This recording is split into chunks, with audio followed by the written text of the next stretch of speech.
Have you ever watched an Elder Scrolls lore video? Have you ever pondered on a theory about your favourite video game series? Well, if your answer is yes, which I imagine it is due to the fact that you're listening to me talk right now, then it is official, you are the servant of a Daedric prince. Your curiosity has landed you indirectly in the employ of the Keeper of Forbidden Memories and Secrets, Hermaeus Mora. And what's more, every fragment of knowledge we hope to learn about this universe is known to this prince, for he is the knower of the unknown. The truth of all things can be found documented in Hermaeus Mora's realm of Oblivion, Apocrypha, the limitless library. This is where us here at FudgeMuppet go to research the topics of our lore videos, and take it from me, there is far more than meets the eye to this Daedric prince. I mean, there is quite a lot that meets the eye upon first glance. He shows himself to mortals as a grotesque menagerie of moving eyes, wriggling tentacles and clutching claws. However, in a less literal sense and a more metaphysical one, Hermaeus Mora's potential is as vast as an endless ocean. Everything you could hope to understand, Herma already possesses the knowledge. Everything that has happened, is happening, or has yet to happen, this Daedric prince is privy to. But how can such an all-knowing being exist? Hey guys, it's Drew here and welcome back to FudgeMuppet. If you're watching this video, that means I've made it back to Earth and escaped Apocrypha in one piece. And it also means I have a story to share about the Daedric Prince of fate, knowledge and memory.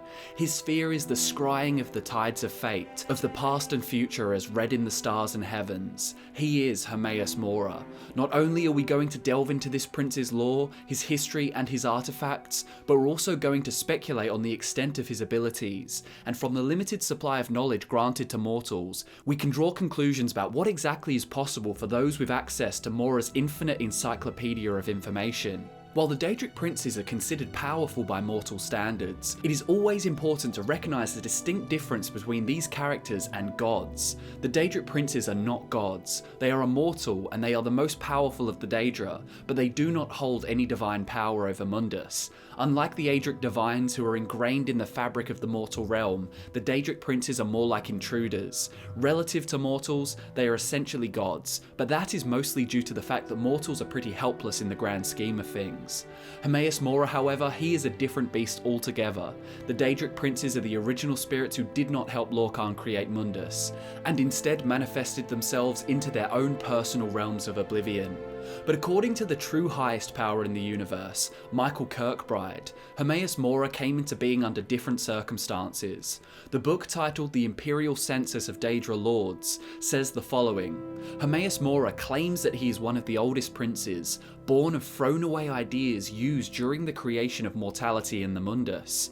Imperial Manonauts have verified that his influence on fate and time is real and unfeigned, implications of which tie this prince directly with Akatosh, chief of the Nine Divines. Since Akatosh is the prime temporal spirit whose appearance led to the formation of the world, perhaps Hermaeus Mora speaks the truth. Now, that's a bold statement, and in case that very convoluted description confused anyone, I'll clarify what it says. Lorkhan, along with the Daedra and Magnus the Architect, designed Mundus, using their own power to forge its laws of nature. All of the ideas that were not implemented during this process did not simply vanish, but took on a physical form, a writhing tangle of tentacles who inhabits a vast realm comprised of all those magnificent divine plans. In other words, Apocrypha was Lorkhan and the Daedra's drawing board. It was the bin in which they tossed all of their neglected concepts, and Hermaeus Mora, the amorphous blob of omnipotent sapience, is the amalgamation of all that discarded godly power. If Michael Kirkbride's lore is to be accepted as canon, which most die-hard Elder Scrolls fans agree is the true canon of the universe, then the hidden knowledge Hermaeus Mora claims to hold dominion over in his realm is in fact incomprehensibly valuable. This means that among the labyrinth of scrolls and tomes, or in the gusts of loose parchment, lies all of the information used by the forces which created the universe. All of life's most pressing questions can be answered in a trip to Hermaeus Mora's library. Everything we don't know about Mundus can be found in Apocrypha. And by delving into the lore of the Elder Scrolls universe, we are working for this Daedric prince, doing his bidding. In recent videos, we've spoken extensively about the idea of CHIM, or ascension. You know how Tiber Septim became a god Talos, and how Vivek became immortal and wise beyond his years? They did this by meddling with divine relics. They did it by tapping into the remnants of Lorkhan's power left within mortal reach. But it is not such a simple thing to do. These two former mortals are the only ones in known Tamrielic history to achieve CHIM, and we know that races like the Altmer High Elves want nothing more than to leave Mundus, return to the realm of the Aedra, and reinstate their immortality. But the important fact is, they haven't succeeded yet, as it is not easy. Well, considering the circumstances of Mora's creation and the birth of his realm, we can say with a degree of confidence that his library of hidden knowledge absolutely contains the secrets of immortality, and the documented process by which CHIM can be achieved for mortals. With that in mind, Nelof's words become all the more relevant. Many scholars and lore masters have been ensnared by the lure of learning the secrets that only Hermaeus Mora possesses. What could be more tantalizing than the possibility of cheating death and living forever? The information is right there. All one needs to do is strike a deal with the tentacled prince.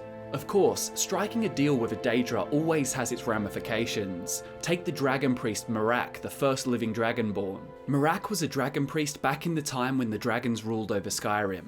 Eventually, Miraak sought out the counsel of the demon of knowledge Hermaeus Mora.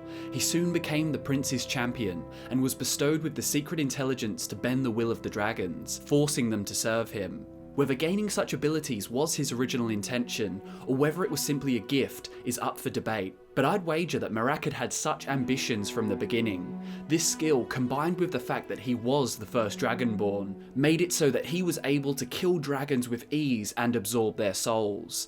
Another priest named Varlock challenged Miraak after his betrayal, and the might of their clash was enough to rend Solstheim free from mainland Skyrim, creating the island as they duelled. Varlock was victorious, but thanks to Mora's intervention, the killing blow was not struck. Hermaeus Mora saved him, and for thousands of years Miraak lived within Mora's realm, acting as his champion, and also his prisoner. Miraak was a powerful sorcerer, however, and with all of Hermaeus Mora's covert knowledge stored in Apocrypha and at his disposal, he was able to build enough resources to escape. Working with the Daedric prince had granted Miraak with an incredibly long life. He has existed for thousands of years, living as long as mortals have been present on the continent, but his price was an eternity of servitude, it seems. For the moment he surrendered Mora's favour, a new champion rose up with the prince's backing to kill him once and for all. It is absolutely possible that the reason Miraak was able to live so long is because he was not in the mortal plane, and thus was not subject to Akatosh's implementation of mortal time. But realms of Oblivion are usually kept in line with the standard passing of time, to avoid confusion for mortals who visit. And either way, it seems far more likely that Hermaeus Mora wanted his champion to defy death, living to serve him rather than dying quickly as mortals are wont to do. Miraak's age is a good argument for the presence of information associated with immortality being kept in Hermaeus Mora's infinite archives. At the end of the story, the last Dragonborn is taken on as Mora's new champion.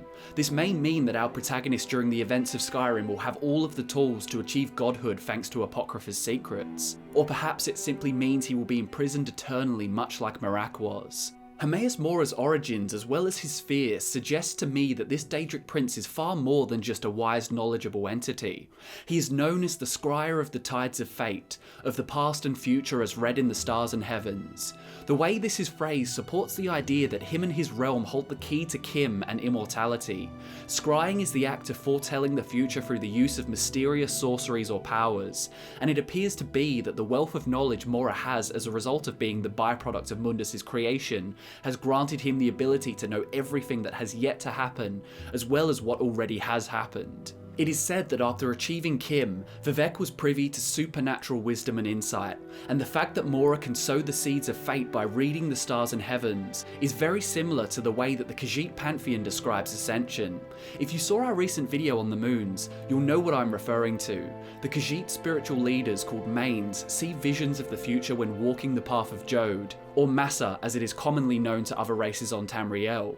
So it seems as though Hermaeus Mora's ability to see the future is tied to the mortal understanding of immortality and ascending to godhood. The Daedric Prince has proved willing to disclose such significant information over the eras, and through the eyes of legendary heroes we can see these secrets firsthand. I'm talking about his Daedric artifacts. The Oghma Infinium, his most well-known artifact, was written by Xerxes, the scribe of Auriel. We know that Auriel took part in the creation of Mundus, for it was he who punished Lorkhan by firing his heart into the sea, and therefore it appears that Xerxes wrote the Oghma Infinium with the help of Hermaeus Mora. It was named for Xerxes' wife, Oghma, who was created by Xerxes from all of his favourite moments in history. Anyway, the contents of this tome grant the reader near demigod-like powers. Similarly, he also has his black books, which operate much like the Infinium, granting the reader inhuman powers. The Infinium is near impossible for a mortal to decipher, and the ramblings inside the black books do not tell much about the powers they bestow, but there are some giveaways hidden within the tomes that connect Hermaeus Mora's knowledge to achieving godhood. The Daedric text in the Oghma Infinium is laid out among various diagrams, most notably one which appears to be a wheel. But what does this mean? Well, the wheel represents the structure of the universe. Not just Mundus, not just Oblivion, but the entirety of the universe. The spokes are the divines. The divines gave their power to creating Mundus, and this physical manifestation of their power is referred to as the Earth Bones. The rim of the wheel is Aetherius, the realm of the Aedra. The centre of the wheel is Mundus, the mortal realm, and the gaps between the spokes are the realms of Oblivion. What's more, and this is where things get a little crazy, one of the Black Books refers to the term Godhead. In the Black Book, Waking Dreams of a Starless Sky, it mentions mantlings, which is another way of saying CHIM, and then it says Godhead. The Godhead is believed to be the grand creator of everything. The Godhead is the dreamer who thought up the universe. A mortal who achieves CHIM is like a character in a dream becoming lucid. You're a figment of the imagination, yet you have the arrogance to still consider yourself an individual. Therefore, someone who achieves CHIM can change aspects of the universe while still existing as a tangible living thing in the universe. That's as trippy as this video will get, I swear, but that's basically what Tiber Septim did when he transformed the natural composition of Cyrodiil, turning it from dense jungle to flat verdant plains. So with all that insane information at hand, we can draw some conclusions about Hermaeus Mora. He is very different to the other Daedric lords as he is not a separate entity to the mortal realm. The other Daedric princes refused to help create Mundus, whereas Hermes was literally born from the leftover ideas of the creation process. In spawning this Daedric prince, Lorkhan, Magnus and the Aedra left behind an all-knowing being, and that all-knowing being lives in a realm composed of every piece of knowledge there is. Such forces should not be accessible to mortals, yet we know firsthand that he has bestowed forbidden information to mortals multiple times throughout history. A trip to Apocrypha could arm the traveller with an understanding of the entire universe. They could learn the answers to all of life's unanswerable questions, and they could do it all without having to meddle with the heart of Lorkhan. But you best be warned should you try to infiltrate the realm of Apocrypha, that here, where spiralling pillars of books jut into the sky, and mazes of parchment and black leather-bound books sit in a simmering sea of viscous ink, danger lurks everywhere. If you wander into the dark corners of the paper labyrinth, you'll meet with certain death, and you'll join the ghosts of countless curious mortals, left to haunt the realm forever. Everything that was, is, and will be can be learned from Hermaeus Mora and his endless library. So just know that every lore video FudgeMuppet makes between now and the end of time was already predicted by this fascinating prince. And there you have it, guys. I hope you enjoyed the lore of Hermaeus Mora and the brain-melting theories behind his forbidden knowledge. Thanks so much for watching, everyone. I've been Hermaeus Mora's humble servant, and I'll see you next time.